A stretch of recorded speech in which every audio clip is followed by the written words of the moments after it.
Z from Zombies Clock Time 2. First Contacts. Author's note: this narrative is fictional, and any resemblance to the wonderful reality is a sweet coincidence. First Contact, Zombies in San Antonio, Texas. Special Agent John Coulson. The night in San Antonio was hot and tense. I had been chasing Selena Smith, the international jewel thief, for weeks. Finally, he had cornered her in an abandoned warehouse near the river. Selena with her green eyes challenged me as I handcuffed her. "You don't know what you're up against, Coulson." "John Coulson, I know more than you think, Smith." But before I could say anything else, the shouting began outside.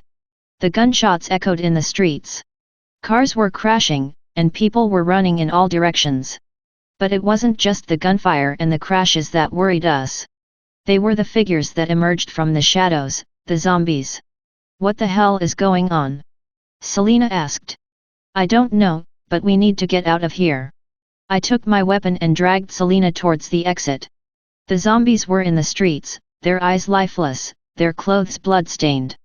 "How is it possible that they give so much to the zombie drug?" Selena asked. "The posters spread an addictive poison, Smith. There's too much money at stake, and this is the result." The sirens of the patrols mingled with the sound of gunfire and screams. The zombies advanced, hungry and ruthless. Our first encounter with the zombies in San Antonio. On an afternoon when I should have brought Selena Smith to justice, but to survive we ended up fleeing together to the south, until we found other survivors in an abandoned country hotel called the Good Rose, where I continued to pursue Selena more intimately. First Contact, Zombies in Jerusalem. The perspective of a volunteer from the International Red Cross. When I arrived at the International Red Cross Operations Center in Jerusalem, my red and white vest identified me as a volunteer. The city, with its millennia-old history and religious significance, had always been a place of tensions. But what we were facing now surpassed any previous conflict. Ruth, beside me, an experienced nurse, was reviewing the lists of the injured.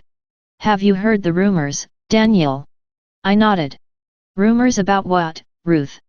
"Zombie drugs, Daniel." "Zombies." I looked through the windows of the operations center. We received several injured individuals arriving on stretchers, and some who came walking, some with bites, others with gunshot wounds. It wasn't just the zombies we feared. "Doesn't this ever stop?" "Morphine, Daniel?" Ruth asked me. After an explosion, the lights flickered in the medical care rooms. The cries of the wounded mingled with the sirens of the ambulances. My first contact with zombies in Jerusalem. On a day that couldn't have been worse, I became a volunteer for the Red Cross, continuing the day carrying a hot rifle in a city of angels and demons. First Contact, Cairo. I am Nour. I adjusted my gas mask and looked at Amira through the fogged-up lenses. Cairo, my beloved city, now lay in silence. The streets, once filled with laughter and the scents of spices, were littered with debris. The buildings, with their wrought iron balconies, rose like monuments to desolation. Amira, with his tangled hair and dark eyes, Amir scanned the surroundings. "Do you think this was the work of the fans?" he asked, his voice hoarse from the dust. I nodded. "The rumors say that it was a failure at the old Al-Azhar. A virus." My gaze fell on the nearby mosque, now in ruins. "Here is our entrance." We moved towards the entrance, dodging decomposing corpses. The zombies, once our neighbors and friends, were now hungry and grotesque creatures. I remembered my grandfather's stories about the jinn and their curses. In the building's lobby, we found dusty files and broken monitors. Amira connected her old phone to a damaged terminal. "Corruption. Cover-up. Here is the truth," he announced. "First Contact, battlefield in Ukraine. My uniform is stained with mud and blood. The war has left scars on my soul and on my skin. But today, near Chernobyl, we face something darker than human enemies. Yulia, by my side, Yulia, a combat doctor with tired but determined eyes, holds her flashlight. Zombies, he murmurs. Are you serious, Victor? Seat. The reports are clear. Something came out of the old nuclear laboratory. A virus. Now, the fallen soldiers rise again, hungry for flesh. How did we get to this? How did we go from war to fighting against the undead? Yulia asked. Negligence, corruption, and stupidity, Yulia. The same selfishness that led us to war. There is much that we do not understand, and now we are paying the price. We walked among the ruins of tanks and collapsed buildings. The zombies crawl, their tattered uniforms, their lifeless eyes. They are not like in the movies, they don't moan or run. They are silent, relentless. What do we do now, Victor? Survive, Yulia. First contact, Moscow. I walk through the deserted streets of Moscow. Red Square, once filled with tourists and flags, is now a silent battlefield. The historic buildings are marked by fire and decay. Next to me, Irina holds her AK-74. Zombies, Nikolai. Nikolai, I agree. The dead rise, hungry for flesh. How, Nikolai? Irina asked. How did we go from war to fighting against the undead? Corruption, Irina. The same corruption that led us to war. The scientists toyed with forces they did not understand. Now we are paying the consequences, the price. In Red Square, we dodged decomposing corpses. Zombies, once citizens, are now grotesque creatures. They don't run or chase, they simply lurk. We continue towards the shelter. Kasia and Pyotr, first contact. It was a normal day. The sun filtered through the leaves of the trees as we walked along the cobblestone streets of Krakow. Pyotr and I had been neighbors since childhood, and our routines intertwined like family threads. He, the history enthusiast, always had a book under his arm. I, the lover of cozy cafes, never left without my reusable cup. Kasia, have you read about the legend of the vile dragon? Pyotr pointed to the castle in the distance. They say that the dragon lived in a cave beneath a hill. Can you imagine?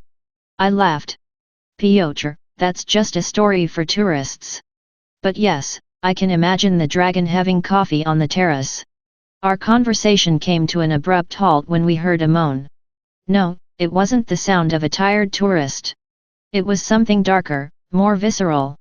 Pyotr asked, what is that? I looked towards the corner of the street. A man, or what was left of him, was crawling towards us. Her skin was pale, her eyes lifeless. Pyotr, that's not normal. A drunk. A sick person. But when the man stood up, his teeth bared and hungry, we knew the truth. He wasn't a drunk. He was not a sick person. It was something out of a nightmare. Zombie! I shouted, and Pyotr and I ran towards the nearest cafe. We took refuge behind the counter, looking out the window as more zombies appeared and wandered down the street. How can it be real? I don't know, Kasia, but we have to avoid being seen, like the vile dragon in its cave. Thus began our first contact with the ZS. On a day that should have been normal, we became the protagonists of our own legendary story. First contact, chaos at the school of Paris. The sun was shining over the schoolyard in Paris. The children were laughing and running, and I, as a teacher, was trying to maintain order. But that day, everything changed. Camille, next to me, Camille, a 13-year-old girl with eyes full of rage, lunged at me. Her teeth bit into my arm, and the pain was unbearable. But it was she who moaned. The blood was oozing from my wound as I struggled to contain it. Camille, what are you doing? But it wasn't just a tantrum. Camille was not the same. His eyes were empty, and his skin was paling. She wasn't an angry girl, she was something worse. She growled and bit me again. I fell to the ground, dazed. The other children were shouting and running. Some also displayed the same behaviors. What's happening? The authorities arrived quickly. They took me to an ambulance while Camille was being restrained. What's wrong with him/her? I asked. Probably rabies, said the doctor. And me? You got bitten. We need to apply rabies treatment. The members of that medical staff were the following victims. First contact, Barcelona. I woke up with the light on and the aroma of coffee floating in from the kitchen. A normal day, I thought. But something was out of place. My roommate, Louisa, walked into my room with dark circles under her eyes. Have you seen the news, Jordi? I yawned and rubbed my eyes. News, what news? I just woke up. What's going on? It seems there was a party with zombie drug, Jordy. There are zombies in the streets. I sat up in bed, confused. Zombies, like in the movies. They say a virus has spread. The dead are rising, and they are real, Jordy. We went out to the balcony.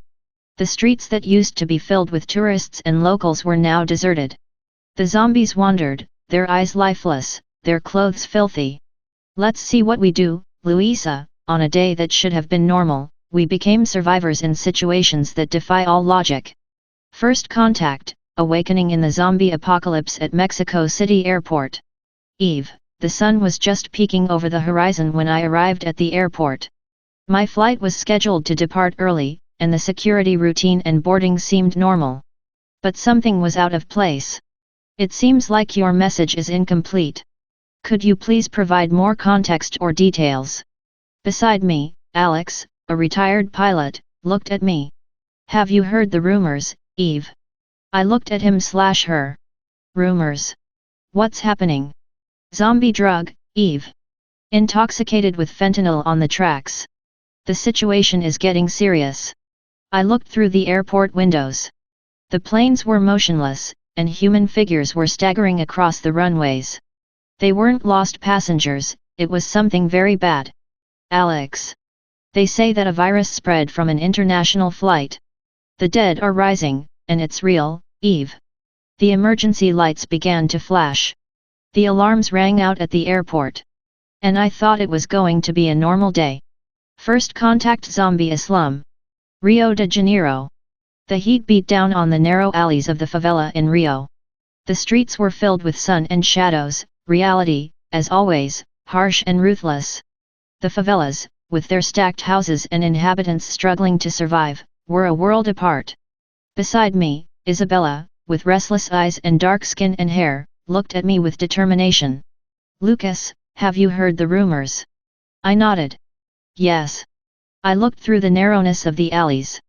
The children weren't playing, they were crawling, their eyes lifeless, their clothes ragged, just like before, but with more blood. The thin curtains flickered in the tin houses. The bullets whistled through the air. The BOPE squad, the military police of special operations, was advancing through the narrow streets. But it wasn't just the zombies we feared. We face more dangers, Lucas, the undead and the corrupt living. Politicians, drug traffickers, all fighting for power in this hell. Thus began our first contact with the zombies in the favelas of Rio. While the majority perished amidst false hopes, we became survivors where the line between life and death blurred. First zombie contact. Vatican City. I arrived at St. Peter's Square in the Vatican City. My trip to Rome had been a dream come true, and a Nordic tourist sweetening my nights. And the anticipation of seeing St. Peter's Basilica and the Vatican museums filled me with excitement. And nothing could go wrong. Helga, beside me, Helga, a tourist with restless eyes and blonde hair, looked at me. Is it Moro? What's happening? Silence in the streets. Isn't it strange? I looked across the square. The pilgrims and tourists who used to fill this place were now absent.